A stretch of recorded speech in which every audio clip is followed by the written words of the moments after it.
Jake's been going at him. You know, I don't know if some, you know, Bisping has one eye. He's older. I felt like that was silly. He should. I wish I would have advised Jake to not do that. It's just a waste of breath. So Logan Paul is not on board with Jake Paul fighting Michael Bisping. Not a big fan of that situation. He calls it silly, a waste of breath.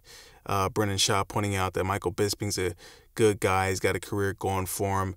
And he's only got one eye, bad knees, 40 years old, past his prime. And Jake Paul was asked by a reporter if he had heard what Logan Paul has said about him trying to pursue a fight with Michael Bisping. And Jake Paul says this. I didn't even see that, but I also think it's a silly call-out. Right. Like, that's an easy fight for me. That's a one-round fight. He's an old guy. But here's the thing. Here's the thing about me. Here's the thing about me.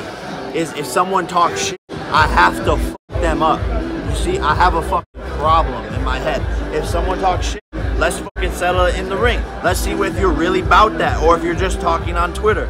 A fight a lot of people would like to see Jake Paul get into is a boxing match with Anderson Silva. Brendan Schaub brought this up to Logan Paul. If you want those accolades, go for Anderson Silva, that's dude. That's a good fight. Former champ, one of the best to ever do it. Go for Anderson, dude.